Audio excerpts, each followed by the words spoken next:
Hello जी, क्या हाल चाल है। Welcome back to my channel. तो आज मैं आपको एक जापानीज़ मूवी जिसका नाम है मोनालिसाज आइज़ ये एक्सप्लेन करने वाली हूँ। ये एक मिस्ट्री और थ्रिल से भरी हुई मूवी है जिसको मैंने बहुत ही आसान तरीके से समझाने की कोशिश की है। लेकिन उससे पहले अगर आप मेरे चैनल पर नए हैं तो चैनल को सब्सक्राइब कीजिए, साथ ही बेल आइकन को भी दबाइए। तो चलिए चलते हैं अपने एक्सप्लेनेशन की ओर।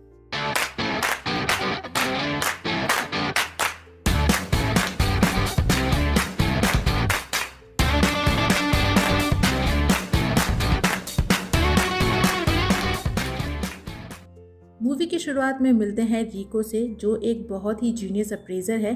अप्रेजर उन लोगों को कहते हैं जो पुरानी चीज़ों को पहचान कर उसकी कीमत बताने में मास्टर होते हैं। रिको के इसी टैलेंट से इम्प्रेस होकर एक रिपोर्टर जिसका नाम है यूतो, वो इसका इंटरव्यू लेना चाहता है, पर रिको प्रेस और मीडिया से दूर रहना चाहती है।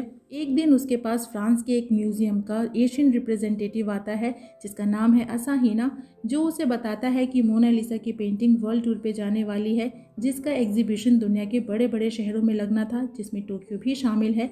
तो इसलिए फ्रांस की म्यूजियम उन शहरों के लोकल्स को, जो टैलेंटेड अप्रेजर्स हैं, उन्हें सेलेक्ट करती है, जिसकी निगरानी में मोनालिसा की पेंटिंग की एग्जीबिशन उस शहर में लगनी होती है।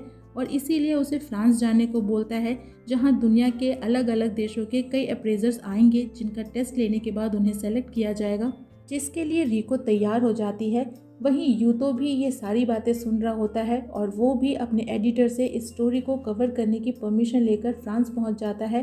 हालांकि रिको यहाँ भी उसे कोई इंटरव्यू नहीं देना चाहती, पर यूतो हमेशा उसके साथ रहता है।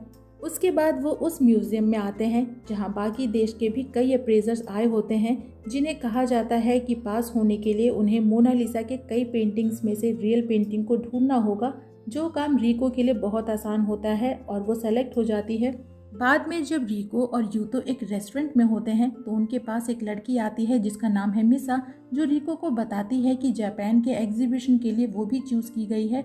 और यहाँ उसे वो एक आदमी से इंट्रोड्यूस कराती है जिसका नाम है रिचर्ड, जो एक फ्रेंच है, जो खुद को म्यूजियम का एम्प्लॉय बताता है, जो जापान में उनको इंस्ट्रक्ट करने वाला था। यहाँ रिको को पता चलता है कि सिलेक्शन प्रोसेस का फाइनल राउंड अभी बाकी है और उससे पहले उन्हें, यानी उसे और मिसा को 20 दिनों की इंस्ट्रक्शन क्लासेस, जिसे मैं ट्रेनिंग कहूँगी, वो लेनी होंगी, जिसके बाद उसका फाइनल टेस्ट होगा।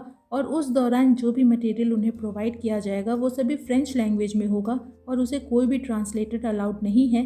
दरअसल मिसा को लगता है कि यूतो ट्रांसलेटर है, क्योंकि वो बार बार रिको को कोई भी सेंटेंस मोबाइल में फ्रेंच टू जापानीज़ में कन्वर्ट करके बताता है, पर यूतो बताता है कि वो मीडिया से है। पर मिसा बोलती है कि ट्रेनिंग के दौरान वहाँ कोई भी अलाउड नहीं होगा, यानी कि रिको को अकेले ही जाना होगा। और मिसा बोलती है कि वो जितना हो सके उतना उसकी हेल्प करेगी लैंग्वेज को समझने में। उसके बाद नेक्स्ट डे से ट्रेनिंग स्टार्ट होती है और यूतो बिल्डिंग के बाहर से उन्हें रिकॉर्ड करने की कोशिश करता है, पर तभी एक गार्ड उसे वहां से वापस जाने को बोलता है। वहीं ट्रेनिंग में रिको और मिसा के सामने बहुत सारी ड्राइंग्स रखी जाती हैं जो लियोनार्डो दा विंसी की ही होती हैं, पर उनमें से कोई एक ही रियल ड्राइंग थी। और रिचर्ड रिको को उन सभी ड्राइंग में से 2 फेक ड्राइंग चूज करने को बोलता है, जिसमें से मिसा एक चूज करती है जो फेक लगे। ऐसे ही जब मिसा 2 फेक चूज करती है तो रिको अपने टर्म पे उसमें से एक चूज करती है और दूसरी वहीं पे रख दी जाती है। रिचर्ड बताता है कि इस प्रोसेस के थ्रू उन्हें अपने इंस्टिंक्ट पे भरोसा करना है, पहली नज़र में जो फेक लगे उसे सेलेक्ट कर लेना है। ऐसे ही 2 में से एक छांटते हुए उन्हें रियल पेंटिंग मिल जाएगी और ये चीज़ उन्हें बार बार प्रैक्टिस करती रहनी होगी।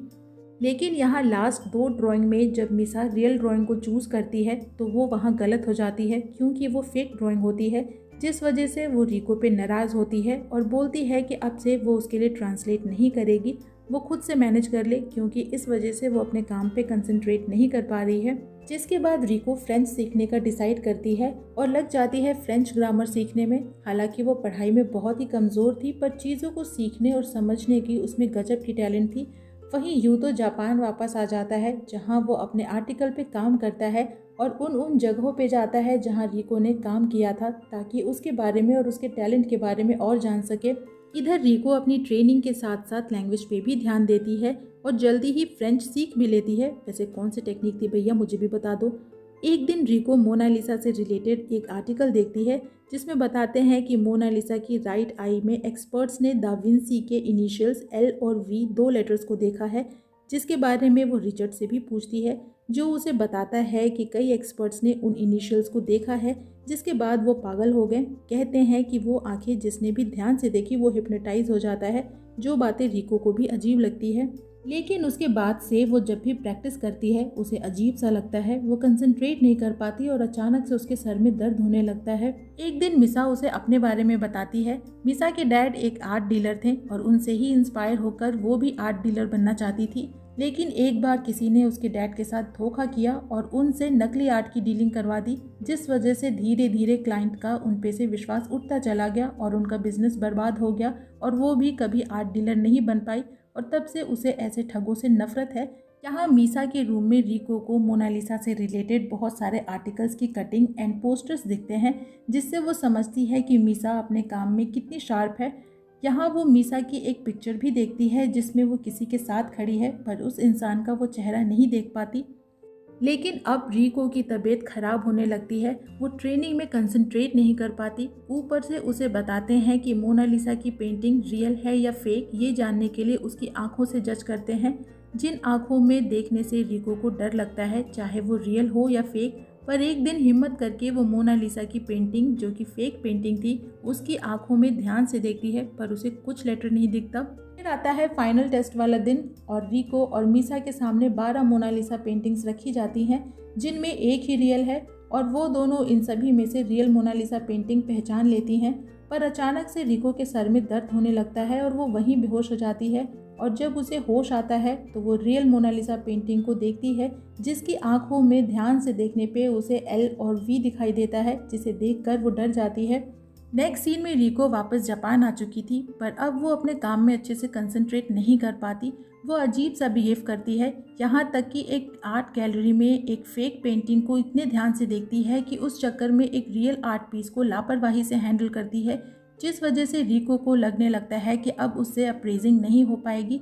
उसे ऐसा लगता है कि मोनालिसा की पेंटिंग हर बार उसे हॉन्ट कर रही है और एक दिन वो अपना ऑफिस बंद करके गायब हो जाती है।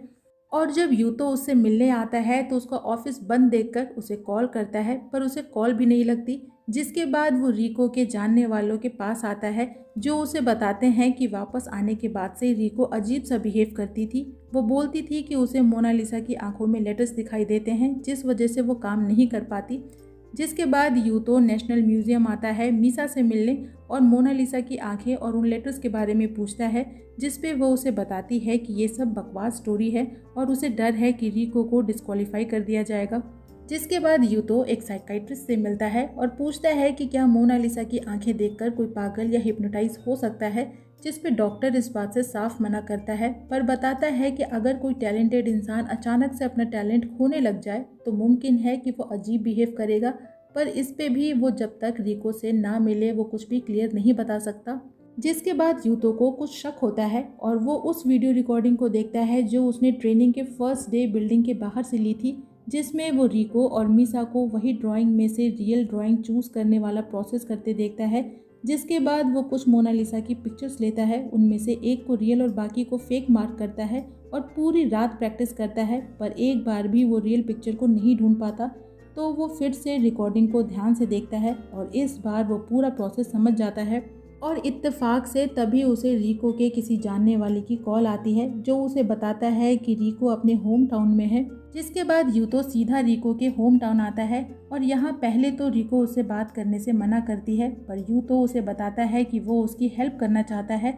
जिसके बाद रिको भी मान जाती है और यूतो उसे वही मोनालिसा की पिक्चर्स दिखाता है जिनसे वो प्रैक्टिस कर रहा था और उससे वही प्रोसेस करवाता है जो वो ट्रेनिंग में किया करती थी, यानी 2 पिक्चर को फेक बताकर चूज करना और उनमें से एक को हटाकर दूसरे को वापस से बाकियों के साथ ऐड कर देना, और ऐसे ही वो रियल पिक्चर तक पहुंच जाती है, जो चीज़ रिको को समझ नहीं आती। जिस पे यूतो उसे समझाता है कि ट्रेनिंग के दौरान उसने जितनी भी ड्राइंग्स देखी थी वो सभी फेक थी, पर उनमें से किसी एक को उन लोगों ने रियल मार्क कर दिया और रिको जब जब उस रियल मार्क किए हुए ड्राइंग को फेक समझकर छांट देती तो मीसा अपने चांस में उसे वापस ऐड कर देती और वो हर बार रिको के बाद ही अपनी चॉइसेस बताती थी।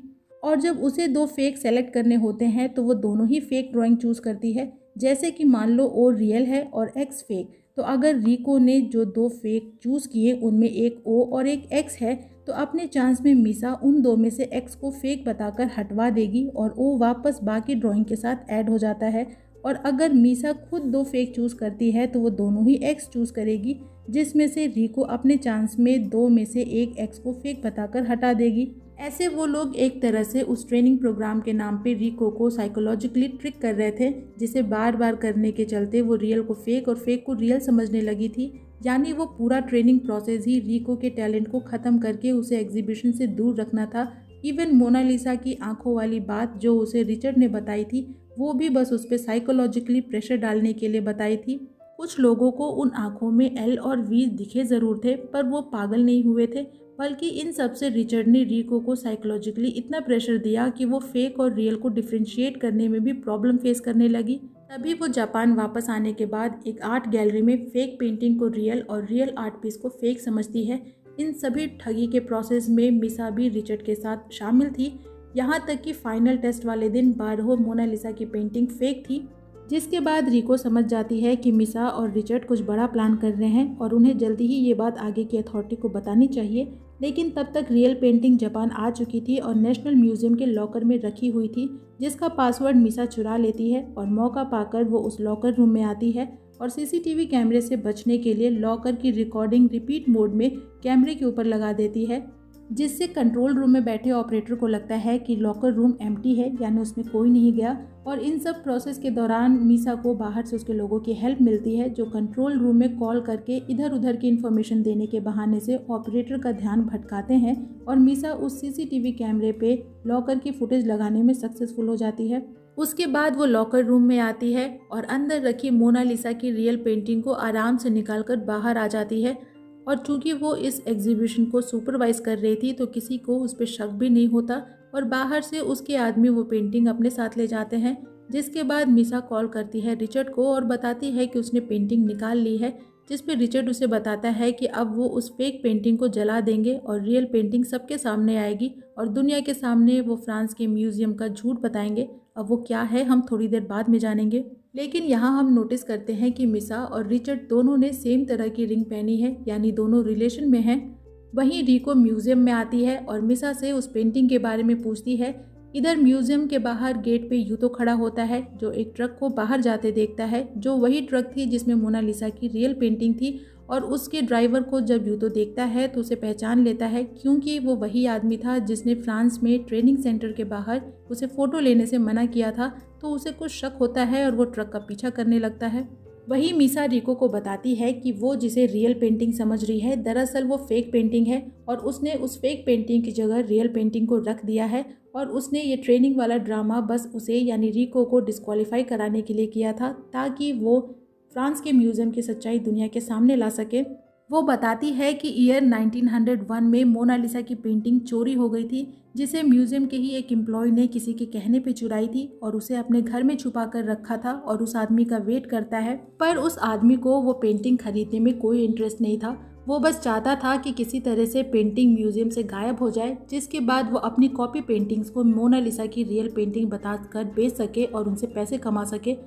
जब कुछ दिनों तक वो आदमी वो पेंटिंग लेने नहीं आता तो एम्प्लॉय उस पेंटिंग को खुद बेचने जाता है और पकड़ा जाता है, जिसके बाद म्यूजियम बताती है कि वो पेंटिंग उन्हें वापस मिल गई, जबकि ये झूठ है। वो एम्प्लॉय कभी भी पेंटिंग बेचने गया ही नहीं और वो पेंटिंग आज भी उसके घर में है, जो पीढ़ी दर पीढ़ी उसके बच्चों को मिलती चली गई।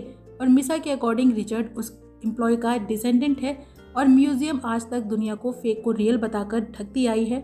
और अपने पॉइंट को प्रूफ करने के लिए वो एक न्यूज़पेपर के आर्टिकल का हवाला देते हुए रिको को बताती है कि चोरी होने से 1 साल पहले पेपर में मोनालिसा के रियल पेंटिंग के पीछे एक सील और 1503 लिखा है, ये बताया गया है, जबकि अब तक वो जिसे रियल पेंटिंग समझ रही थी उसके पीछे H29 लिखा है। वहीं पेंटिंग चोरी होने के शक से असाहिना, जो म्यूजियम का एशियन रिप्रेजेंटेटिव है, लॉकर रूम में आता है, जहां वो पेंटिंग को एज इट इज़ पाता है और उस पेंटिंग के पीछे एक सील और 1503 लिखा देखता है। वैसे 1503 का लिंक ये है कि कहा जाता है कि विंसी ने 1503 से 1506 के बीच में वो पेंटिंग तैयार की थी। इधर रिको मिसा को बताती है कि जो पेंटिंग उसने चुराई है वो रियल है और जिस पेपर के आर्टिकल का वो जिक्र कर रही है, हो सकता है कि चोरी करवाने वाले इंसान ने जानबूझकर पेपर में वो बात छपवाई हो, ताकि लोगों को ये पता चले कि रियल पेंटिंग के पीछे क्या है। ताकि जब वो अपने फेक पेंटिंग्स को, जिसके पीछे सील और 1503 लिखा हो, उसे बेचे तो लोग उसे रियल समझकर खरीद ले। क्योंकि म्यूजियम ने कभी भी ये बात बताई ही नहीं थी कि पेंटिंग के पीछे क्या है, तो इसलिए उस पेंटिंग का एम्प्लॉय के बच्चों के पास होना और उसका रियल होना ये सब गलत बात है। और जिस किसी ने भी उसे ये बात बताई है उसने उसे ठगा है। पर मिसा ये मानने को तैयार ही नहीं थी। उसे लगता है कि उसने फेक पेंटिंग ही चुराई है। लेकिन तभी वहाँ असाहिना आता है बाकी गार्ड्स के साथ, जो उसे रियल मोनालिसा की पेंटिंग के बारे में पूछता है। पर मिसा उसे कुछ नहीं बताती। और तभी रिको को यूतो की कॉल आती है, जो उसे बताता है कि वो रियल पेंटिंग का पीछा कर रहा था। और तभी रिचर्ड कॉल पे आता है, जो उसे बताता है कि वो लोग उस फेक पेंटिंग, जो एक्चुअल में रियल है, उसे जलाने जा रहे हैं। जो सुनकर सभी परेशान होते हैं और रिको फिर से अपना टैलेंटेड दिमाग यूज़ करती है और बताती है कि यूतो से वो 20 मिनट पहले अलग हुई थी। यानी कि अगर वो रियल पेंटिंग का पीछा कर रहा होगा तो वो 20 मिनट में कितनी दूर जा सकता है, उन्हें ये जगह ढूंढनी होगी। साथ ही कॉल से ऐसा लगता था कि वो एक ऐसे बिल्डिंग में है जो बिल्डिंग लगभग 40 माले की होगी। जिसके बाद वो और पुलिस टीम मिलकर मैप पे म्यूजियम से 20 मिनट की दूरी की सारी जगहों को इंसर्कल करती है, जहाँ पे 40 माले की बिल्डिंग भी हो। पर इन सब जगहों को एग्जामिन करने में टाइम लगना था। लेकिन तभी रिको मिसा के हाथ में वो रिंग देखती है, और ठीक वैसी ही रिंग उसने फ्रांस में उसके रूम की दीवार पे लगी मिसा की फोटो में भी देखी थी, जिसमें उसके साथ वाले इंसान ने वो रिंग पहनी थी, जिसका हाथ मिसा के कंधों पे था। जो इंसान कोई और नहीं बल्कि रिचर्ड होता है। मतलब रिको की आंखें एकदम शार्प हैं। अब रिको समझ जाती है कि मिसा और रिचर्ड रिलेशन में है, और उसने मिसा के ठगी से नफरत वाले नेचर का यूज़ करके उसका फ़ायदा उठाया है। क्योंकि मिसा के डैड के साथ हुए धोखे के बाद से वो ऐसे लोगों से नफरत करती है, जिसका यूज़ रिचर्ड ने किया उसे ये बताकर कि म्यूजियम लोगों को ठग रही है फेक को रियल बता करके। तो इसीलिए उन्हें ये भूल सुधारनी होगी और म्यूजियम का पर्दाफाश करना होगा। जिसके बाद रिको और पुलिस की टीम आती है उस होटल में जहाँ रिचर्ड रुका है, और यहाँ उसके रूम के गार्बेज को खंगालते हैं ताकि उन्हें कोई क्लू मिल सके कि अभी रिचर्ड कहाँ होगा। वहीं रिचर्ड यूतो के सामने मोनालिसा की पेंटिंग के पास आग लगाकर उसे वहीं चेयर में बांध के चला जाता है। जिसके जाने के बाद यूतो बहुत कोशिश करता है आग बुझाने और पेंटिंग को बचाने की। इधर गार्बेज में रिको को एक पर्टिकुलर जगह की बहुत सारी रिसिप्ट मिलती है, जिससे उसे डाउट होता है कि हो सकता है कि रिचर्ड अभी वहीं हो। और मैप पे देखने से पता चलता है कि वो पर्टिकुलर जगह म्यूजियम से 20 मिनट की रेंज में है, और वहाँ एक 40 माले की बिल्डिंग भी है। जिसके बाद सभी उस जगह पे आते हैं, पर जब तक वो लोग वहाँ पहुँचते तब तक पेंटिंग जल चुकी थी, जो देखकर सभी परेशान होते हैं। पर मिसा नोटिस करती है कि उस पेंटिंग में एक पिन लगी है, और वो बताती है कि ये पेंटिंग फेक है। और रिको को बताती है कि फाइनल टेस्ट वाले टाइम पे जो 12 मोनालिसा की पेंटिंग्स उन्हें दिखाई गई थी वो सारी फेक थी। उनमें से किसी एक पेंटिंग में ये पिन लगाई गई थी ताकि उसे पता चल सके कि रियल मोनालिसा की पेंटिंग कौन सी है। और ये जली हुई पेंटिंग 12 फेक पेंटिंग में से एक है, और ये वो पेंटिंग नहीं है जो उसने म्यूजियम से चुराई है। और सच में जली हुई पेंटिंग की आंखों में LV लिखा था, जो रिको को डिस्ट्रैक्ट करने के लिए लिखा गया था, और वो रियल पेंटिंग अभी भी रिचर्ड के पास थी। जिसके बाद वो और क्लू ढूंढते हैं रिचर्ड तक पहुंचने के लिए, और यूं तो देखता है उन जली हुई लकड़ियों को जिस पे एक पोत की सील लगी थी।